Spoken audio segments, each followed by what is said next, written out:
Saludo a los amables televidentes que cada semana siguen nuestro espacio Consensuando, que es el primer programa que celebramos después de las elecciones del pasado 5 de julio, en el que no solo fueron presidenciales, sino también congresionales. Ha ganado Luis Abinader la presidencia de la República, pero han ganado muchos legisladores. El último programa que hicimos lo hicimos con Alfredo Pacheco y nuestro amigo Gustavo Sánchez, quienes estaban repostulando los dos.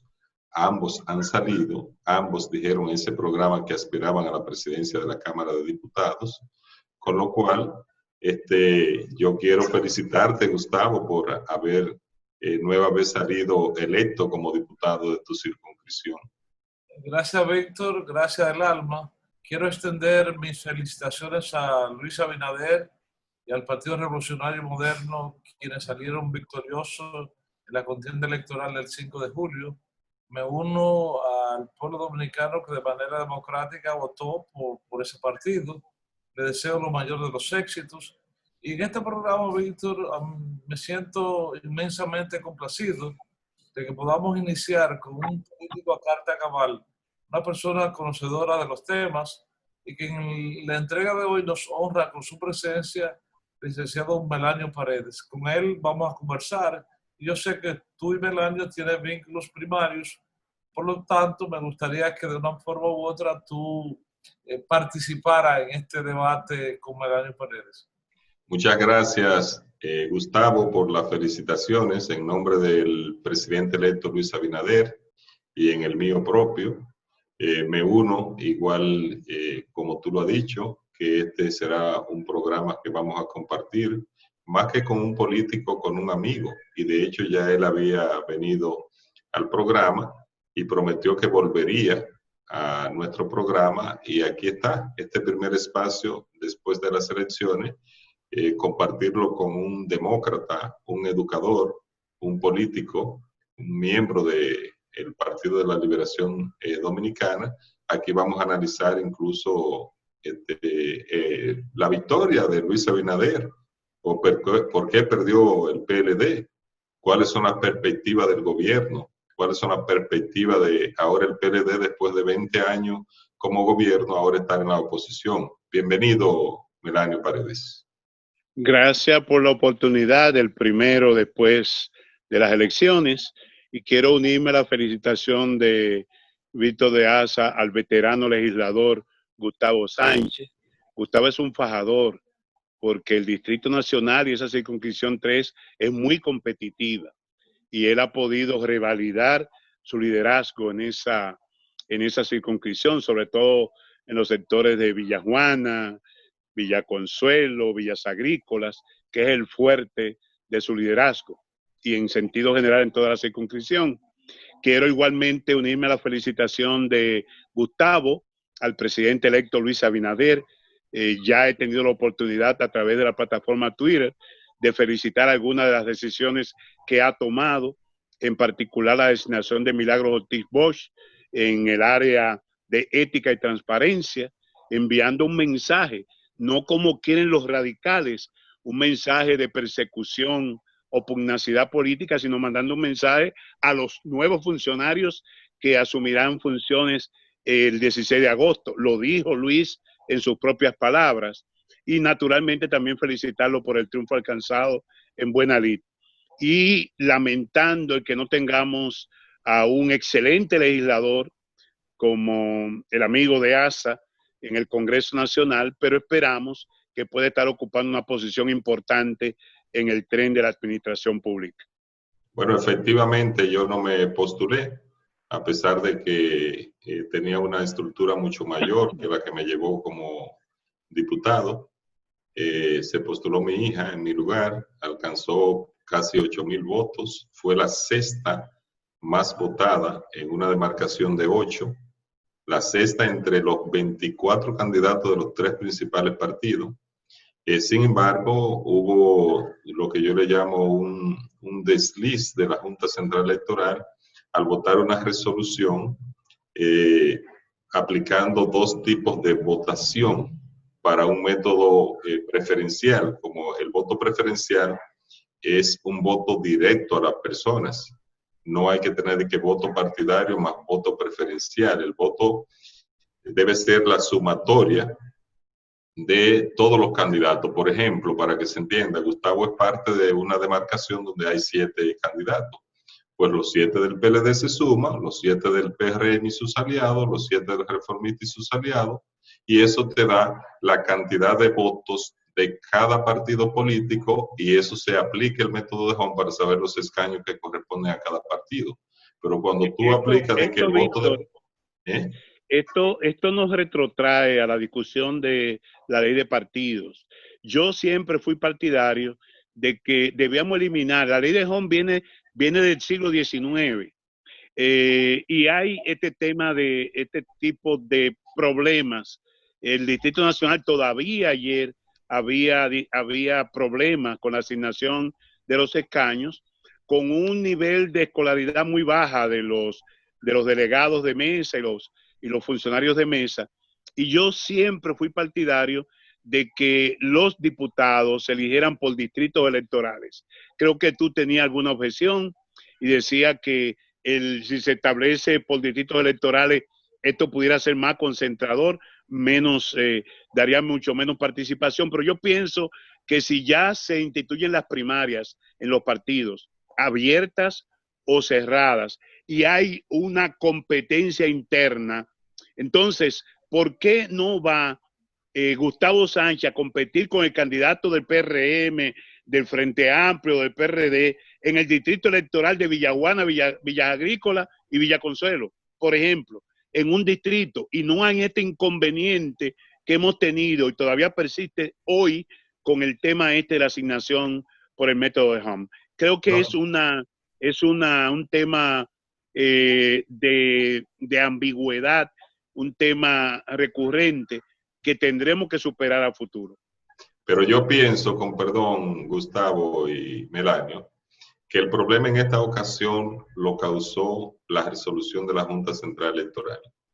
El voto partidario, desde mi punto de vista, es para las candidaturas uninominales. Usted o vota por la persona o vota por el partido, y es lo mismo, porque es uno solo: el presidente de la República, el senador, el alcalde o el director de distrito municipal. Pero cuando se habla de voto preferencial, el que votó, por ejemplo, en una demarcación de 7, como la de Gustavo, por los 7 candidatos, no está marcando por ninguno. Entonces, eso complica el tener una boleta D y una boleta D1. ¿Para qué? Basta con que haya una sumatoria, y se dice siempre que lo que es igual no es ventaja. Orientar bien a la gente para que marque directamente por un solo candidato, porque eso es lo que se llama voto preferencial. Cuando tú lo mezclas, entonces está confundiendo, y como tú dices, en un país que todavía hay baja escolaridad, por muchos talleres que los partidos hayan dado, todavía falta por aprender en materia electoral, sobre todo en el llenado de las actas. Fíjate, y con esto concluye ese tema, que los primeros votos que fueron escaneados, las primeras actas que fueron escaneadas, que no tenían ningún tipo de problema de cuadrarla, estaban arriba lo que tenían que estar, pero cuando cuadran las actas, entonces, en función de los datos de un cuadernillo, y que lo hacen seres humanos que tienen preferencia, entonces ya cuando están haciendo el marcado nueva vez, tienen la oportunidad de perjudicar a cualquier candidato o de favorecer a otro candidato. Entonces, eso hay que acabarlo. Víctor, parece que hemos entrado en un debate en el tema introductorio de nuestro invitado especial, y a mí me gustaría que efectivamente los temas que nos incumben en lo que tiene que ver con este proceso, tantos temas, por ejemplo, internos del PLD, las expectativas que hay con el nuevo gobierno, a mí me gustaría que lo abordáramos, Víctor, inmediatamente después de la pausa. Por favor.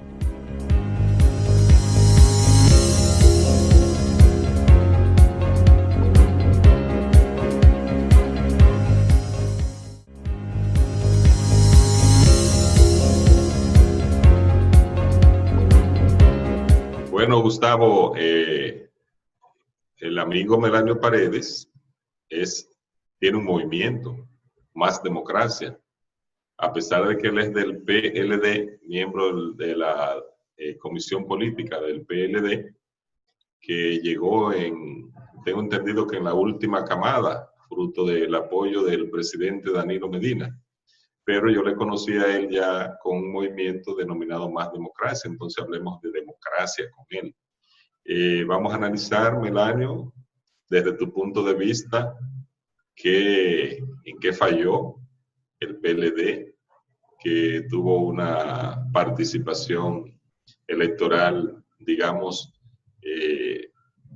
no quisiera decir pírrica, porque entonces usaría un término que no es el que quiero usar, pero digamos que la victoria de Luis Abinader fue demasiado contundente, siendo de un partido de la oposición, un partido nuevo prácticamente como el PRM, aunque muchos de nosotros somos dirigentes de otro partido político que venimos, pero ustedes con la llamada plataforma electoral, con todo ese poderío, y entonces, ¿qué falló? Bien, yo puedo identificar tres factores como razones eficientes de la derrota del Partido de Liberación Dominicana. Y quiero decir inclusive la derrota, no la victoria de Luis Abinader, porque Luis Abinader y el PRM se montaron en una ola, que es el tercer factor que quiero analizar. El primero fue la división del partido.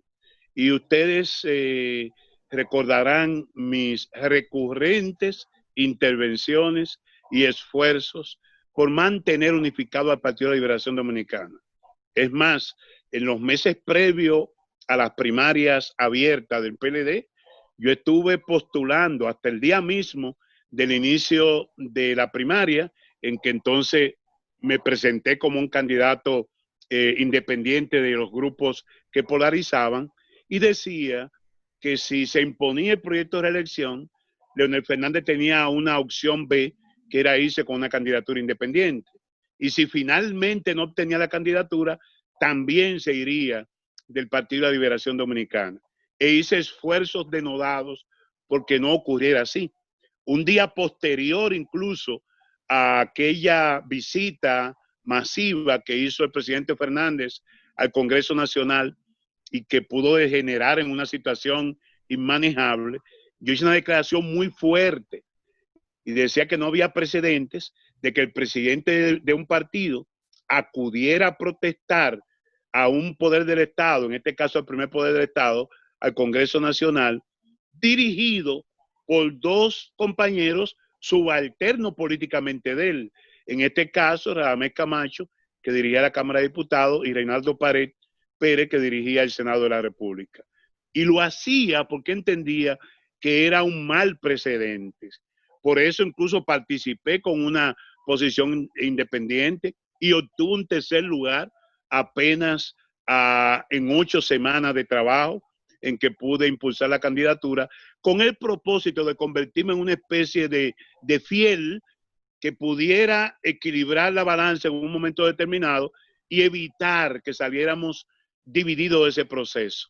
Porque cuando participan 3, si 2 dicen correcto, pudiera pensarse en términos de opinión pública que el proceso fue correcto. Si 2 gritan fraude, entonces pudiera pensarse que efectivamente el proceso fue irregular. No fue así, yo me quedé en mi partido, el presidente Fernández insistió en que se le hizo fraude el 6 de octubre, las encuestas que sobrevinieron después de esa fecha ratificaron el triunfo, aun cuando apretado, de Gonzalo Castillo, y en los resultados que conocimos esta semana por parte de la Junta Central Electoral dice que la decisión del presidente Fernández fue incorrecta, sacando casi 900,000 votos en esas primarias del 6 de octubre, apenas obtuvo 233,000 votos con su nueva organización, la Fuerza del Pueblo, en las elecciones generales. Menos de un tercio de los votos alcanzados el 6 de octubre. Ahora bien, esa división, que si bien no caló hasta dividir el partido 50-50 en la base de la organización, sino que fue prácticamente una extinción a nivel de las bases, sin embargo, tuvo un ejército de unos generales, comenzando por el presidente Fernández, que estuvo persistentemente combatiendo al Partido de la Liberación Dominicana como opción no ganadora, sino como una opción que impediría, como efectivamente lo impidió, que el Partido de Liberación Dominicana ganara las elecciones y se fuera en primera vuelta. Ese es el primer factor que no puedo minimizarlo, tengo que reconocer que fue una razón eficiente de esa derrota y que yo lo advertí. El segundo factor es el hartazgo. 4 gobiernos consecutivos, de seguro que Gustavo pudo percibir lo que yo percibí coordinando 6 provincias del este, como coordinador de campaña del comité político en esa región. Y es el hastío, es el cansancio. Los PLDistas, una parte burocratizada, se cansó de ganar elecciones. Y no hubo forma de motivar, de incentivar, de decirle que si no trabajaban para ganar las elecciones, había una oposición irredenta, hambrienta de poder, que lo iba a sacar de los puestos públicos en que ellos se han venido desempeñando por casi 20 años. Pero, en definitiva, el hecho de que solo 2 de nuestros senadores repitieron, Dionis Sánchez y Félix Bautista, y que los 4 que tenemos, si se resuelve finalmente el caso de Apiña, son compañeros nuevos, habla de que hubo un cansancio, hubo un hastío, y fue entonces el desgaste en el poder un factor también eficiente de la derrota. Y el tercer factor, que fue lo único que hizo la tropa de Víctor de Asa, es vender, instalar en la conciencia popular la idea del cambio. Una idea que tuvo éxito en el año 78, con el primer triunfo en estos últimos 50 años del Partido Revolucionario Dominicano, hoy Partido Revolucionario Moderno, pudieron instalar en la conciencia pública esa idea de que ellos representaban un cambio que cuando tú puedes analizarlo en términos de programa de gobierno, en términos de oferta, no hay tal diferencia con lo que han venido haciendo los gobiernos del Partido de la Liberación Dominicana. Podrán tener matices, todo el tema del procurador independiente, el tema de que no habrá despacho de la primera dama, pero en el fondo, Luis Abinader y el equipo que ocupará el Palacio Nacional a partir del 16 de agosto, no ofrece en términos concretos un cambio del modelo económico y del modelo político que ha ejercitado el Partido de la Liberación Dominicana durante los últimos 16 años. Bueno, Gustavo, antes de continuar ese tema, no voy a entrar en los detalles, pero en términos programáticos sí hay grandes diferencias, no solo lo de el procurador independiente, Gustavo. Un momentito, Gustavo. No solo lo del procurador independiente, sino la lucha por la transparencia, incluso está en el propio himno del PRM, el tema de la seguridad pública, con mejorar los salarios de los policías, el tema de todo lo que tiene que ver con las políticas sociales, de que en vez de pasar a ser una ayuda, pasen a ser un derecho, porque Luis va a someter al Congreso Nacional un proyecto de ley para que todas las políticas sociales se lleven a cabo y todos estos programas sociales a través de una ley, entre muchos otros aspectos que lo diferencian. Voy a defender naturalmente tu propuesta como militante del PRM. Yo quiero que tú me permitas la participación en tu programa. Sobre eso siento... Tú sabes que está de moda sacar a la gente, es para afuera que tú vas. Yo siento, y coincido con Melanio, antes de intervenir con Melanio, yo siento que el Congreso va a perder un gran diputado. Yo siento que tu generosidad al salir de la boleta pudiera ser que tuviera garantía de que el gobierno que encabezará Luis Abinader sabrá exactamente colocarte en un espacio de distinción como tú te lo mereces. Y por ahí suena exactamente la posibilidad que tú vayas al Ministerio de Interior y Policía o a la Liga Municipal Dominicana. Serán temas que Luis tendrá que asumir. Pienso que cada vez que yo veo un tuit de Luis Abinader, ando buscando el nombre de Víctor de Asa. Excúsame, Víctor, excúsame eso, pero me gustaría en este tema abordar a Melanio sobre un tema. Bueno, pero tengo que decirte, Gustavo, agradecerte que igual que mi familia, mis compañeros militantes, mucha gente con la que uno se compromete, candidatos a diputados que por mi intervención también retiraron igual que yo su candidatura con el objetivo de ir al gobierno y quieren vernos, pero te quiero decir, agradecértelo, ¿verdad? Pero decirte que nosotros tenemos fe y confianza en Luis Abinader. Es uno de los pocos candidatos que no solo se preparó para ganar, sino también para gobernar. Y estamos tranquilos, no andamos buscando una posición con, digamos, con desesperación. Yo soy un servidor desde que nací y obviamente quisiera, tal y como él me habló cuando solicitó que yo dejara la candidatura, pues acompañarlo en el gobierno para ser parte del cambio que hemos prometido como partido y como proyecto político. En ese sentido, Víctor, yo quiero aprovechar la presencia de Melanio en este programa Consensuando, dada su amplio conocimiento de lo que tiene que ver en materia educativa, en materia de educación. Afortunadamente, Melanio, además de haber sido secretario general de la ADP, también fue ministro de Educación.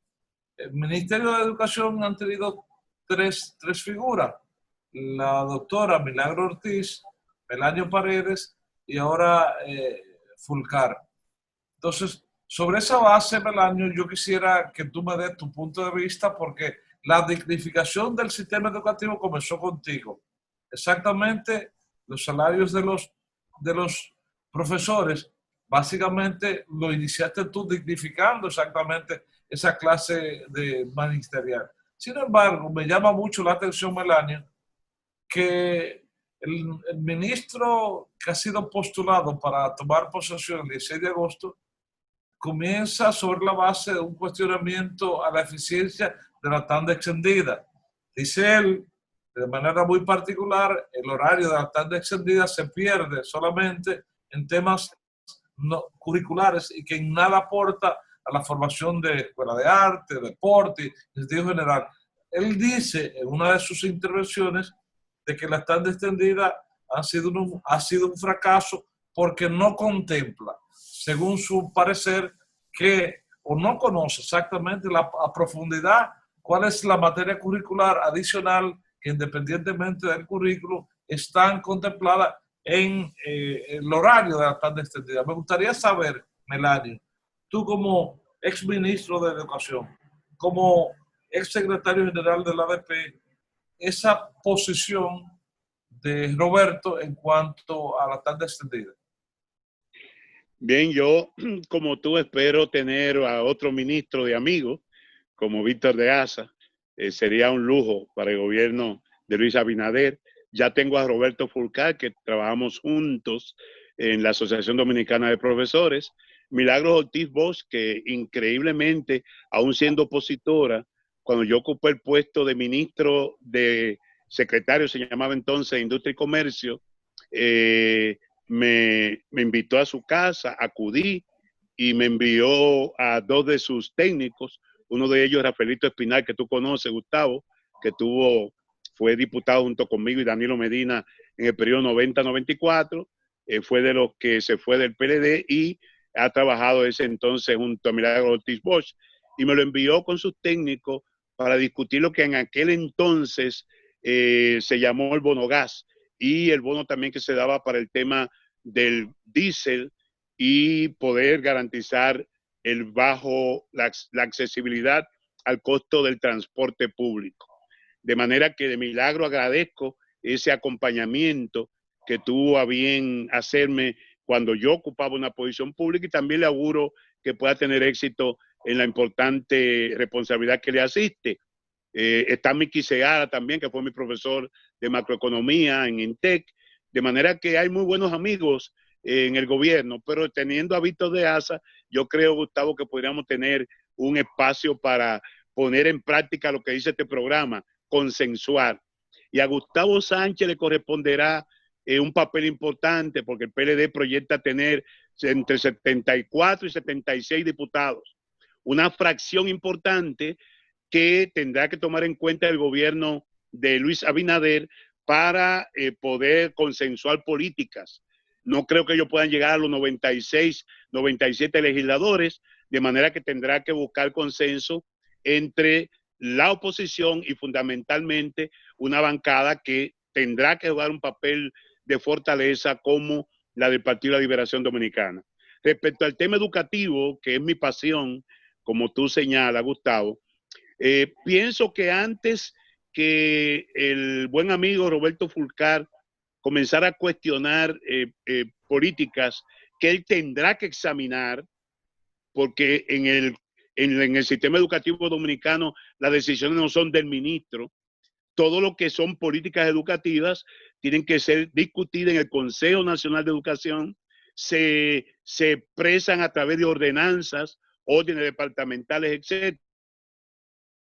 Y hay también un marco mucho más amplio que es el pacto educativo. Y ahí estamos todos, ahí está la oposición, ahí están las iglesias, ahí está el empresariado, ahí está la sociedad civil y estamos en el tiempo justo de poder hacer esa evaluación de lo que hemos hecho desde el 2014 en que se aprobó el pacto educativo y que tiene un horizonte hasta el 2030.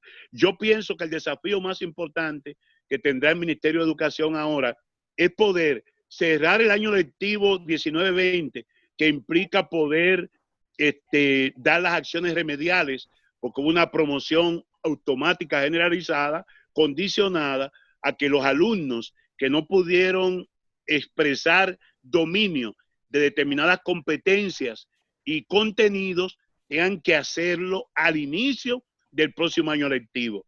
Tendrá que definirse si aún en medio de una pandemia que parece agravarse, nos iremos por no comenzar el año escolar de inmediato, esperar a ver el desarrollo de la pandemia y si podemos tener una vacuna para finales de año y eventualmente combinar métodos y técnicas para poder de alguna forma salvar el año escolar 2021, que pudieran ser, en el caso de los colegios y escuelas que tienen acceso a internet, suficiente ancho de banda, puede ser virtual a través del homeschooling o a través de alguna de las plataformas que se han estado utilizando en otros países, y pueden ser también un método alternativo semipresencial en que utilicemos el internet y las diferentes plataformas y que eventualmente con algún protocolo de seguridad los alumnos puedan ir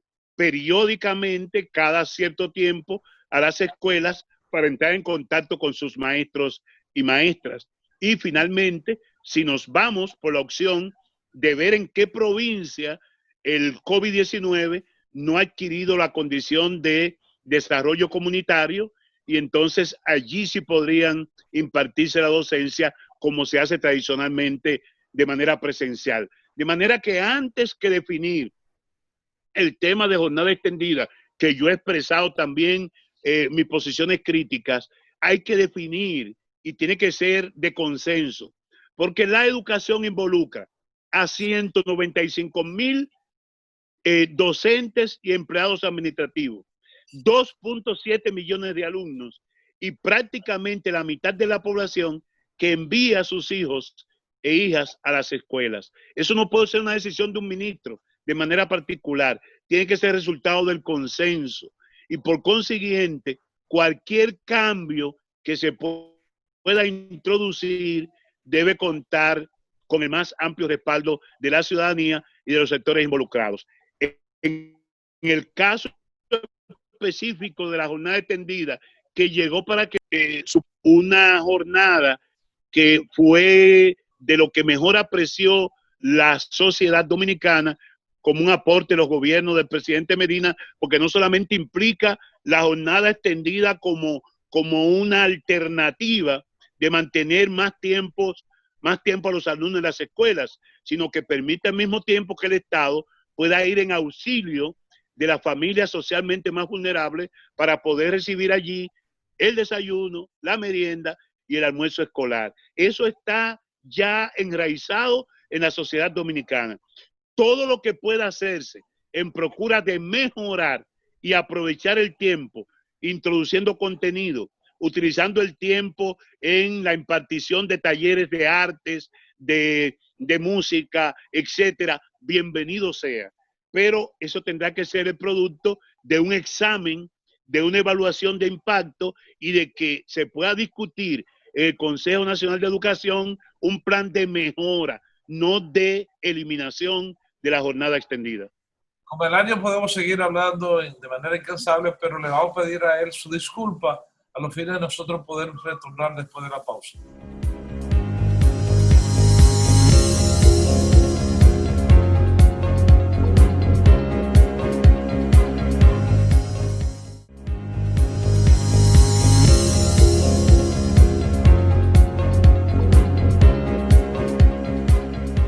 Bueno, Gustavo, tal y como tú dices, con Melanio, que es un hombre de un verbo fluido y con amplio contenido, podemos hablar ampliamente no solo del tema de la educación, sino de muchos temas.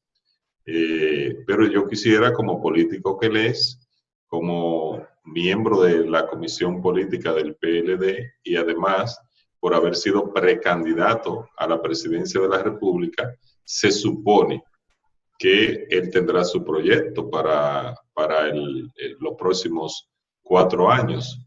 Tendremos a Melanio Paredes como candidato en esta ocasión de un partido reducido. ¿Qué tiempo cree que le corresponderá al PLD recuperar ese espacio que había perdido, tomando en consideración que el PLD fue el primer desprendimiento del PRD y el último ha sido justamente ahora el partido gobernante?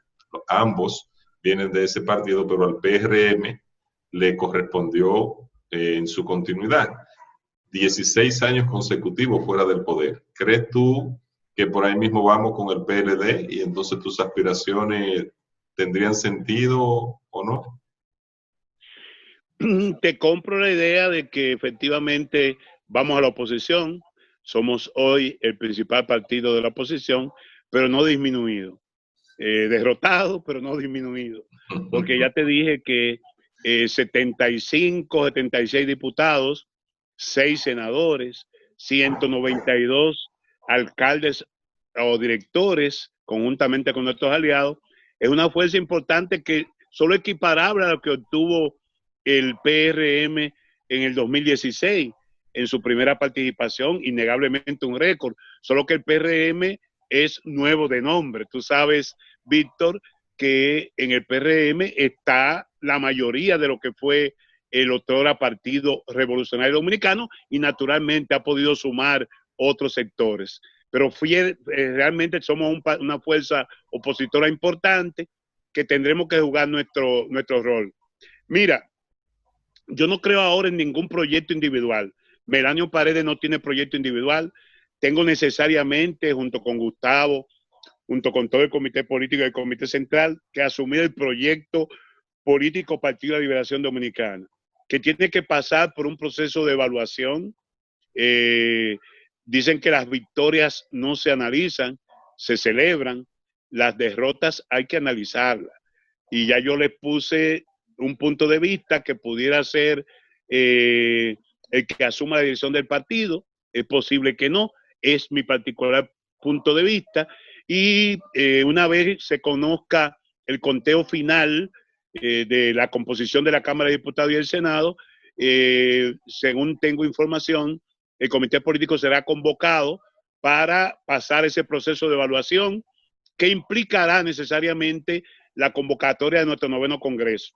Un 9º Congreso que debe celebrarse ahora bajo 2 leyes inéditas que no existieron antes.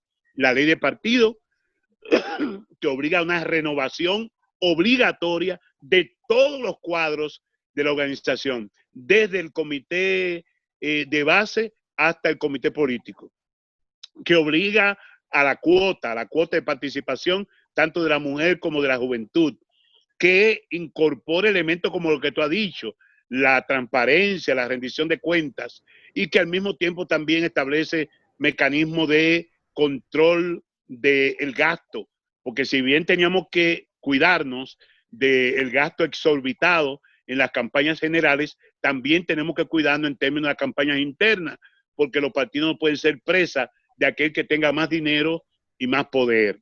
también tendremos que definir en ese proceso de evaluación el rol del funcionario en el Estado cuando el partido está en el poder y el rol del dirigente, el poder partidario y el poder gubernamental. La relación partido-gobierno-sociedad, que es un tema que no hemos podido encontrar la química para que pudiera ser efectivo en el pasado y que tenemos que ya proyectarlo hacia el futuro. Y naturalmente, examinar las condiciones en que está el país, con un espacio fiscal muy comprometido por el tema de la pandemia, la protección del empleo y la protección de la alimentación a los sectores sociales vulnerables, que dicho sea de paso, el presidente electo Luis Abinader se ha comprometido a continuar. Yo no sé cómo podrá garantizarle los $500 a los policías, que parece una medida populista, pero efectiva, porque tenemos que mejorar a ese cuerpo para poder mejorar la seguridad pública y ciudadana, y al mismo tiempo la doble que lo pegó es la tarjeta Solidaridad multiplicada por 2. Entonces esto implica mayores compromisos fiscales para un gobierno que surge en un momento en que demanda de la reactivación económica. Entonces nuestro partido tendrá que jugar un papel fundamental, no de obstrucción, sino de facilitación de que podamos lograr cuanto antes posible la reapertura económica y la reapertura también en el ámbito social.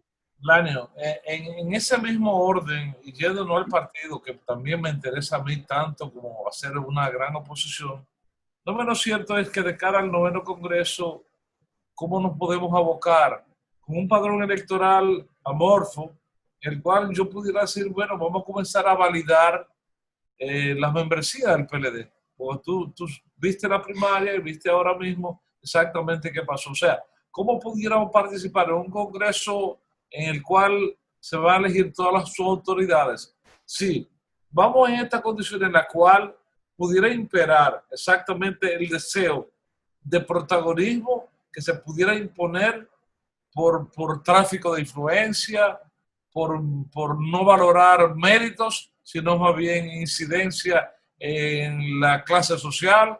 ¿Cómo el PLD pudiera salvarse de una situación en la cual, por ejemplo, ser presidente de un comité intermedio le da categoría especial, en lo cual se pudiera generar una competencia hasta desleal por una posición como esa, si las reglas no están claras? O sea, ustedes que son el comité político, ¿podrán ustedes abocarse a una reflexión de cómo accesar a elegir en el 9º Congreso unas autoridades partidarias en la cual pudiera valorarse más los méritos en términos de calidad que lo otro que uno está acostumbrado a ver como tráfico de influencia, como recursos, como demás? ¿Han ustedes analizado exactamente el partido que quieren? Si ustedes quieren un partido inmensamente grande, mucha gente, o quieren un partido de calidad. Todo esto va a depender, Gustavo, amigo Víctor y la audiencia que le siguen consensuando, del tipo de gobierno que comience a expresarse a partir del 16 de agosto. Si desde el poder se mantiene la pugnacidad que se reflejó en todo el proceso de campaña y desde la oposición, entonces esto va a obligar al Partido de la Liberación Dominicana a retrotraerse.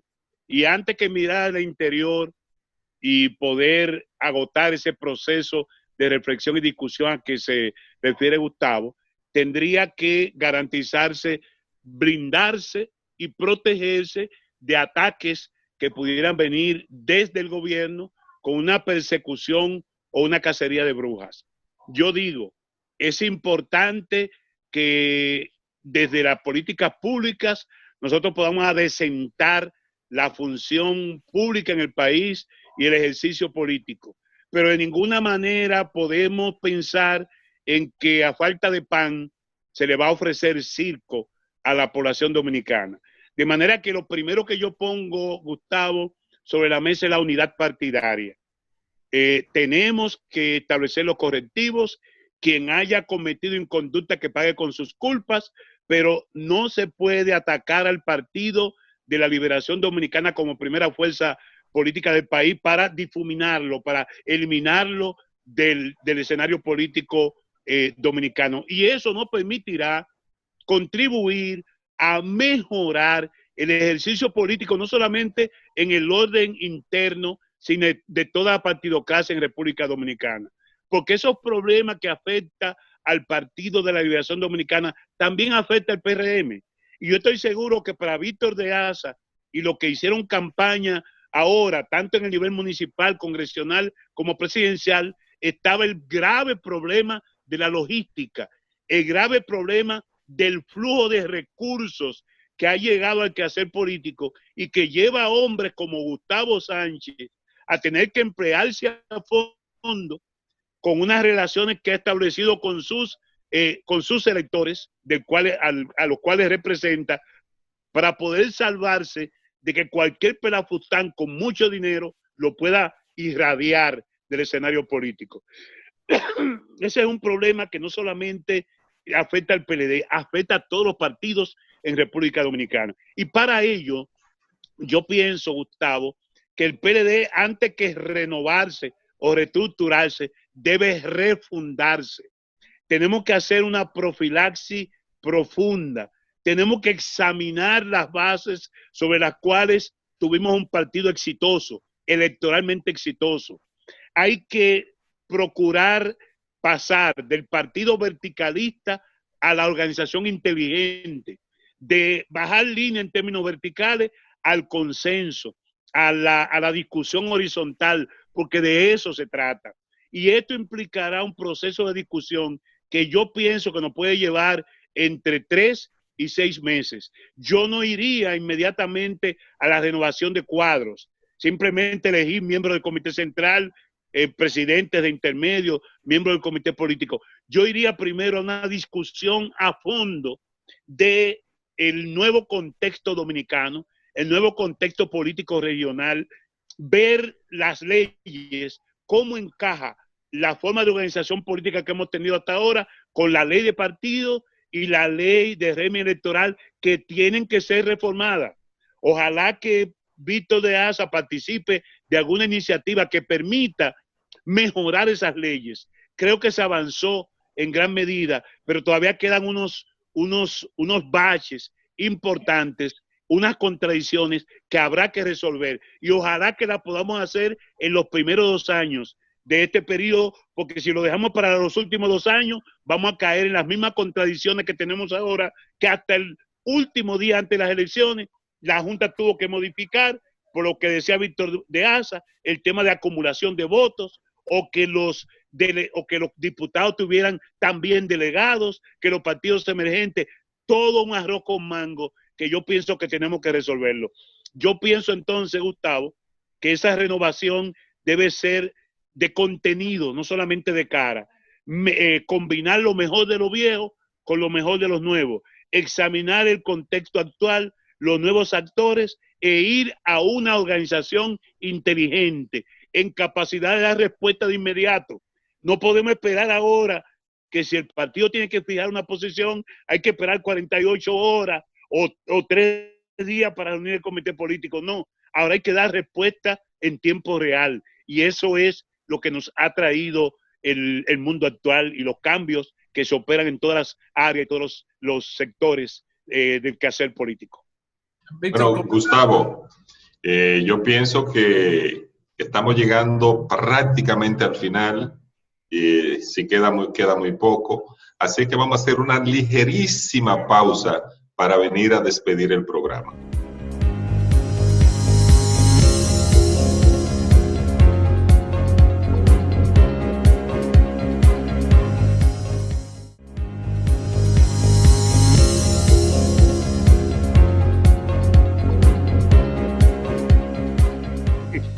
Gustavo, todos los que han sido seleccionados hasta ahora, incluyendo el presidente Paliza, pasaron por este programa.